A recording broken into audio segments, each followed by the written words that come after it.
If you earned $1 per second, then to make $1 million would take you about 11.5 days. But to make $1 billion would take you over 31.5 years. You see, it's easy to think of wealth in terms of rich or poor. But broadly speaking, there are arguably 5 different levels of rich. And at each level, things change very drastically. The difference between what a millionaire can do and a billionaire can do is simply staggering. In this video, we'll be exploring what life is like at each of these different wealth levels and delving into how the ultra-rich spend their money, including some of the most bizarre and extravagant purchases you've ever heard of. But as you're watching, you'll realize that one of the biggest changes that happens at each of these wealth levels is perspective. Because prices feel relative to how much you earn. So if you compare someone who's earning $40,000 a year with someone earning $400 million a year, it's 10,000 times more, which means a Lambo that costs $300,000 to them is the equivalent of spending $30. A $10 million piece of art feels like $1,000. A $50 million home in the Hamptons feels more like $5,000. So, whilst to us each of those purchases would feel so major, to a billionaire it's not even something they'd really need to think about. And of course, when you're that wealthy, it's not just items and experiences that you can buy. But we'll get to that. Let's instead start off with the first level of rich, the top 1%. Even though this phrase is synonymous with being extremely rich, if your income is over about $200,000 a year, you would technically be part of the top 1% of worldwide earners. And so, being in the top 1% may not make you feel quite as rich as you would think. Because sure, you can typically afford a nice house and car, but with those things comes higher costs. And so you probably don't feel very financially secure, and you're likely still working a full-time job. Which is why beyond this level, wealth starts to be measured in net worth rather than income. Because the more wealth you have, the more assets you have, and you're probably not making your money from a normal salary. So the next level of rich is a net worth of $10 million to $30 million. At this level, your needs are met. You can live very comfortably. You have a really nice house, you often fly first class internationally. If it's a special occasion, you might book a $2,000 suite. You can afford any healthcare you need, and in fact, no emergency financial situation can destroy your life. And yet, you're still not rich in the way that money doesn't matter. You still have to be sensible and careful when it comes to big decisions. And in the banking world, you're still not classified as having an ultra high net worth. Which brings us to our next level, a net worth of $30 million to $100 million. At this point, you start playing in the big leagues, and most likely, you run or have a controlling interest in a very large company. You always stay at 5-star hotels, and you have multiple residences all around the world that you can stay in as well. You take holidays during prime time, for example, going to Monaco for the Grand Prix, or Cannes for the film festival. And you won't bat an eyelid when the place you're staying at costs $10,000 to $20,000 per night. You have personal assistants and are starting to have people that others have to talk to get to you. You can buy pretty much anything that normal people think of as stuff rich people buy. Like you can buy any cars you want, the fanciest jewelry, and so on. Instead of flying first class, you'd fly private. Although, having said that, you'd typically charter a flight or own a private jet fractionally through a service like NetJets, instead of buying it outright and having to maintain it. But still, at this level, another big change that happens is your social circle. You probably start socializing with congressmen, senators, and community leaders. You're likely very well respected within some very high-class circles. Interestingly though, since you're likely surrounded by other ultra-wealthy people, you may start to feel you don't have enough. Sure, you may have just bought a new Ferrari, but your friend has a limited edition version where only 5 were ever made. And sure, you had dinner with a local governor, but your billionaire friend just had dinner with the president. Even at this level, people are still looking above them, which brings us to our next level of wealth, $100 million to $1 billion net worth. To be at this level, you likely have ownership or control of a business that most of the public have heard of, even if they haven't heard of you directly. At this point, you can likely socialize with movie stars, rock stars, and the corporate elites. You can go pretty much anywhere you want and always in style.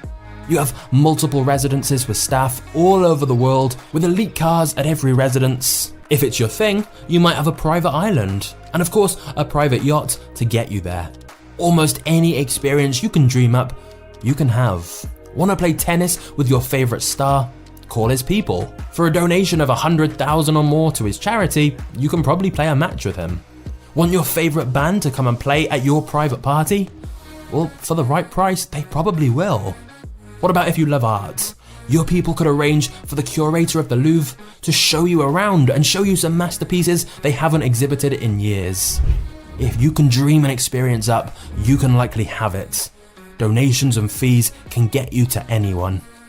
And once you have many hundreds of millions of dollars, it's the same when it comes to buying things. You may hire people specifically to find you the most extravagant versions of items you can think of. For example, the Australian company Toilet Paper Man produces 22 karat gold toilet paper for a cost of over 1.3 million. And if you are going to quite literally flush money down the toilet, why not get a gold toilet or an entire gold bathroom to go with it? In fact, if you're ultra wealthy, you can literally have gold everything. How about a 24 karat gold water bottle, which in itself is a piece of designer art and comes with spring water from France and Fiji, combined with glacier water from Iceland? Or alternatively, how about the world's most expensive iPhone that has 24 karat gold casing and more than 600 white and black diamonds, plus sapphire glass for the screen? This obviously isn't available to the general public. To buy one, you're gonna need over $15 million. But this is the key. At this level, it's not just about buying the fanciest, most luxurious items, it's about getting the rarest and most exclusive things you possibly can. For example, you could get a limited edition pen that costs $160,000, has 4,810 diamonds inside, and only 8 are made each year. Or if you want to go a lot bigger than that, many billionaires turn to art. And not just rare paintings, but things like this dead shark art piece created by Damien Hirst that sold for $12 million. Or let's say you like piano.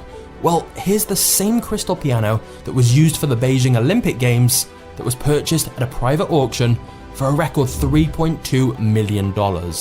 You see, when you're at this wealth level, your mind is the only real limit to what is available. But then we have our final level, the 1 billion net worth and above. Now, before we get into what you can do as a billionaire, which honestly is pretty insane, it's worth noting that the number of billionaires on Forbes' annual rich list has significantly increased in recent years, and there's now around 2,755 known billionaires. Of course, it's possible there are more who have generational wealth that simply do a good job of staying very, very private. But either way, Forbes have estimated these 2,755 billionaires are worth a combined $13.1 trillion, and therefore have more wealth between them than the poorest 5 billion people on Earth combined. These statistics are overwhelming. But let's actually visualize it to put things in perspective. This rice example really highlights that even within this billionaire category, the difference between 1 billion and the kind of wealth Jeff Bezos or Elon Musk have is insanely vast. I'm also a big fan of James Jani's YouTube channel, and he did a great job of visualizing the difference between these large sums of money in a different way. So after seeing these examples, we've now got a better idea of the scale of $1 billion. So now let's look at what you can actually do with it. Because essentially, you can buy anything. And I do mean anything. We're no longer talking about luxurious items and experiences. Firstly, you can buy access. You can ask your staff to contact almost anyone on the planet and get a call back. It's amazing the level of access and respect $1 billion can get you. where within an hour you could ask your people to get in touch with someone and they'd be able to do it. And I'm not just talking about contacting celebrities. It works the same with powerful people within politics as well, especially because the billionaire may well be a donor to their political party. And so, if you're a billionaire, you may occasionally meet with the heads of states and have conversations with them. Which brings us to the second thing $1 billion can buy: influence. As a billionaire, you have many ways to shape public policy and the public debate. And this isn't always done in some kind of evil way, like lobbying for lower taxes for rich people. Although, obviously that does happen. But the simple fact is, because of your wealth and connections, you can absolutely influence big changes in the world. And not just on a political level, because another thing you can buy is impact through philanthropy and charity. Your money can literally change countless lives. The question is, how do you distribute it? Clean water for villages? Fund new hospitals? Try to save a dying species of animal? With money, you can impact almost anything of your choice. But one of the biggest differences with billionaires that is often overlooked is the ability to essentially buy time. You quite literally don't have to wait for anything. No lines, no sitting around. Just think about it. You've got your own private jet, so you just show up at the airport whenever you want, sit down in the plane, and 2 minutes later you're in the sky and can go wherever you wish. When you arrive, a driver will have already been arranged to pick you up and take you wherever you want to go. Your assistant will have already got the best table at the restaurant you mentioned wanting to eat at, or maybe your assistant arranged for a celebrity chef to come to one of your vacation homes instead, at whatever time you choose. Everything you could need is taken care of for you. However, believe it or not, there are some downsides to being this ultra wealthy. Firstly, it's nearly impossible to have normal emotional relationships at this level. It can become increasingly difficult to have friends and family that love you for who you are. They exist, but it's pretty hard to know which ones they are. Because your world is likely filled with yes men and people looking to take advantage at every opportunity. Your trust and connections with people are undoubtedly considerably weakened. Dating also becomes an odd experience. On the one hand, some of the world's most beautiful and intelligent women are all around you at parties and events. But again, finding someone you have a genuine emotional connection with is a different story. Especially because your time is so valuable that you're always busy and unable to invest in making deep connections with new people. And even if you do find someone, the relationship balance is skewed in a strange way when you have essentially unlimited money. Because no matter whether you pay for everything or whether your partner makes their own money, either way, something about the dynamic feels off. And finally, and most crucially of all, no level of money can give you truly everything. Because death is the great equalizer, and losing loved ones, and losing your own health, and facing your own mortality are problems that no amount of money can solve. The Reddit poster who inspired this video, and deserves full credit, talks about how he met Sylvester Stallone at a party, who had obviously had a very successful career. He said he was such a great guy, had huge levels of wealth and luxury, a smart and beautiful wife, and yet he also had a special needs son who died young.